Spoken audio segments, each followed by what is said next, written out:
Hi guys, I'm Rain and this is Authentically Autistic. I am not having a good day, and actually my bad day started yesterday, and this has been just rough. It has been so rough. So yesterday, let's start battery percentage. We'll start there and then we'll lead into the why everything's been so rough and why I am where I'm at with my battery. So I'm at like 3%, maybe 5, but probably 3. Yesterday started with me being sick. I won't get into the details of it because that's probably too much. But my stomach was not doing well in all of the ways that a stomach cannot be doing well. And let's see, I ended up dealing with stomach issues for like most of the day, and then around 5 p.m. or so, Ty was like, why don't you go lay down? So I got some food in me and I went to lay down.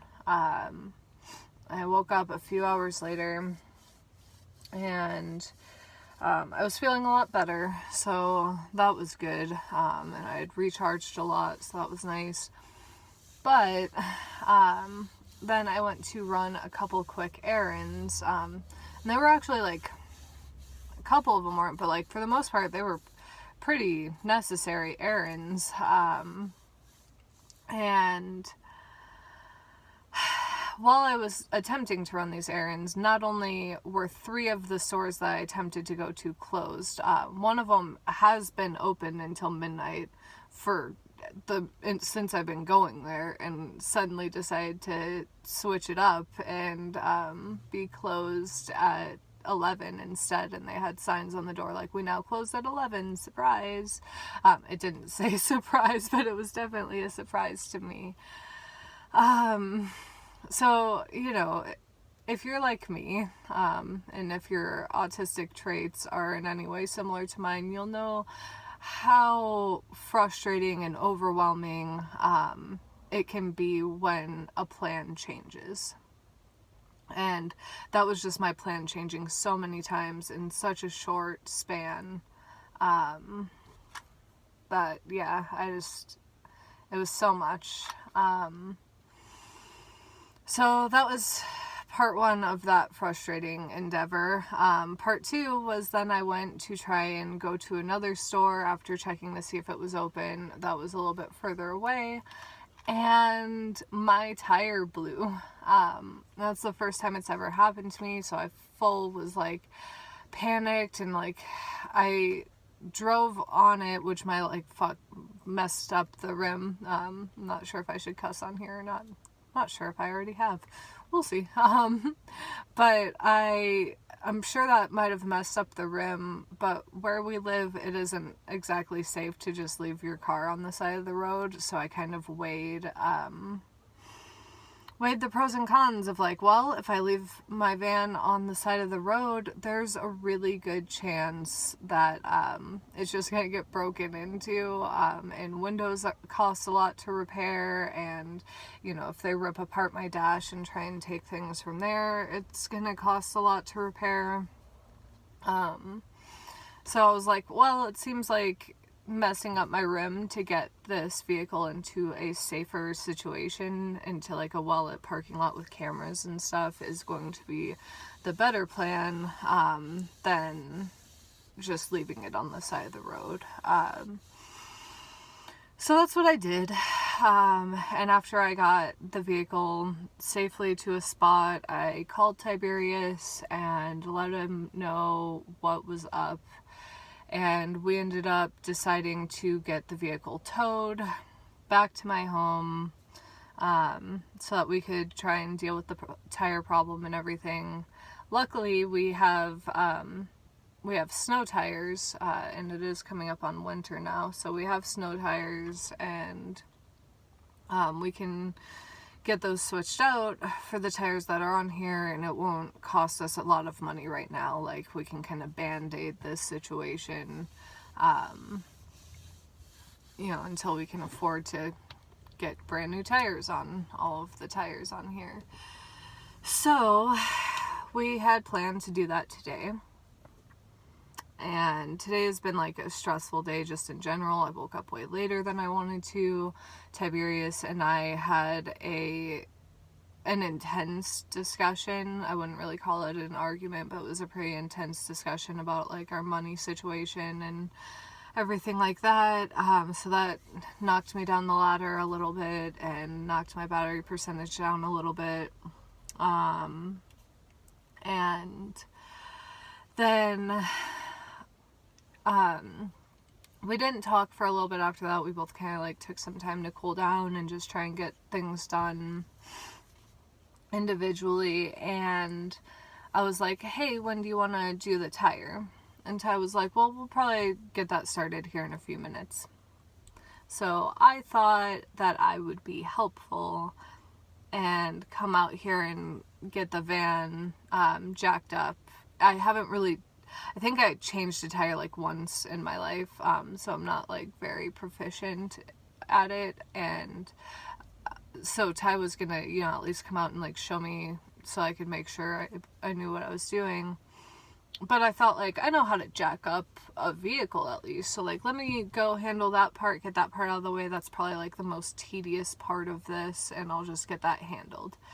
So I get it jacked up and I go inside, and Ty was like, did you loosen the lug nuts at all before you jacked it up? And I was like, no, I didn't. Okay. And Ty was like, well, yeah, we're gonna have to take it back down and loosen the lug nuts because it's really hard to do that once you've got it up. And I was like, that makes sense. And I have this habit, like I do this a lot, where I'll just jump into a thing and I'll just try and get it done. And so like it was disheartening because I just spent all that time and effort trying to get it done.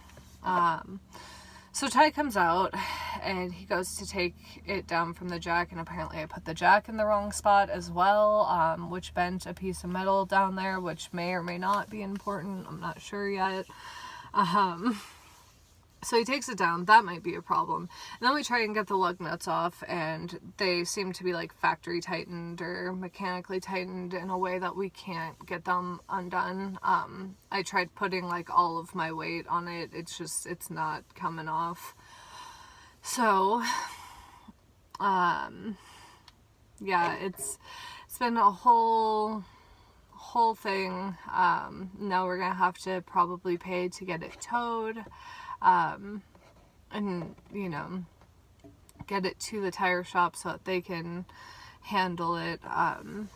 It's so much. I feel so overwhelmed. I also got paperwork today about a court meeting that I have to go to, so that added stress, and it's just it's so much. And then Ty asked, like, I told you it was only going to be a few minutes until I was going to be ready to do that. Why would you just go out there and jump the gun and start working on that?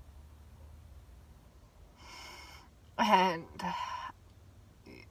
I was like, well, I'm sorry, I messed up. Like, I know I shouldn't have done it that way. I should have gathered more information before just jumping into the thing.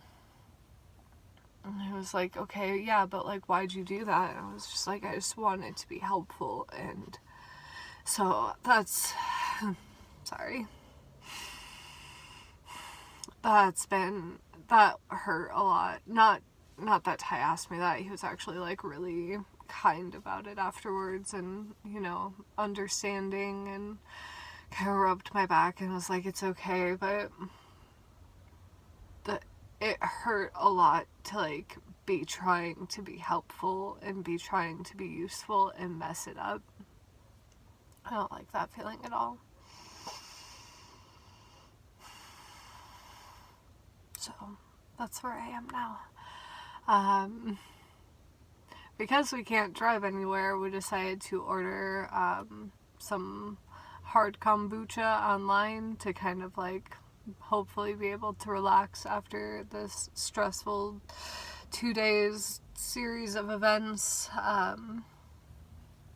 and I was pretty excited that the liquor store that delivers had hard kombucha in the first place. I didn't think that that was going to be an option, but it was. I am excited about that. I'm still excited about that, but I ordered the kind that I really like, and they called to tell me that actually they're out of that kind, so it's another change of plans, another frustrating thing, and I feel so worn down, and I feel so tired and overwhelmed, and I feel like I failed on so many levels. So yeah, I'm having a rough go of it, and my battery percentage is super low as a result. So that's where we're at. My stim of the day, a lot of it has been biting and chewing on my lips. I do that when I'm really stressed out. So that's been a lot of it, and then of course rubbing my legs, because that's one of my other like big stims when I'm stressed out, is, you know, rubbing my hands, my palms up and down these textured leggings. So there's been a lot of that today. My food, I haven't eaten yet. I'm actually hopefully gonna get some food in me when I am still, my voice is shaky. I might be, this might be like a pre-meltdown video.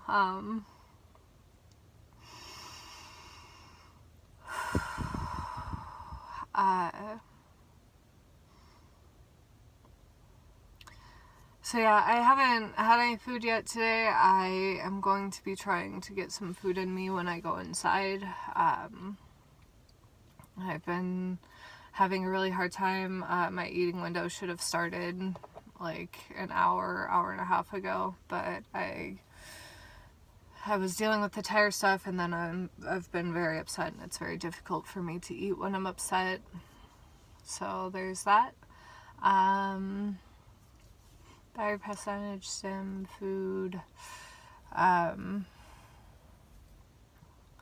tip of the day. I don't know if I'm in a position to be giving tips today. Let's see. I think my tip of the day is, despite hyperfixation, sometimes you really do have to like look into things before you just jump into them. I should have done that today, and I didn't. So that's my tip of the day, is like, when you get that drive to just like jump out and do the thing, I don't know, look into it. Try looking into it first to make sure that you know what you're doing before you full jump into it, because in some cases, I know this has happened for me in the past, in some cases it can be really dangerous to just jump into a thing without knowing what you're doing. In this case, it wasn't exactly dangerous, it was more just I can't words right now. In this case, it was more of an inconvenience. We'll go with that. That's not the word that I'm trying to find, but it'll suffice. In this case, it was more of an inconvenience that I did this wrong. But in other cases, it's been dangerous and it's been a problem. So hyperfixation will sometimes tell you to just jump full bore into something. What is full bore? I don't even know what that means. Is that the right saying? Full bore? Is it like the animal boar? Is it different? I don't know. I'm gonna look into that. But yeah, just look into it. Also, I was saying, because I got distracted by that full bore thing. It's tip of the day, autism thing of the day. As it relates to all these things, hyperfixation. Hyperfixation can be a wonderful thing when wielded correctly. You know, jumping into things and just putting your full attention on them can be magical, and you can get so much done. and you can, learn new hobbies or learn how to fix certain things or mechanics or whatever, but you have to know what you're doing to some extent, and it can be detrimental in other ways. If you hyperfixate on a thing to the point where you're neglecting your self-care or your other responsibilities in life, that can be a problem. So hyperfixation is kind of a double-edged sword in that way, and it's important to recognize when it's happening and take the precautions you need to take, whether that be learning about something before you jump into it, or making sure that your priorities and your necessities are handled before you jump into a new thing. I think it's important to take those precautions. I think that's it. It's gonna be it. So I hope that's all the things. Thanks for checking in with me today. See you again soon.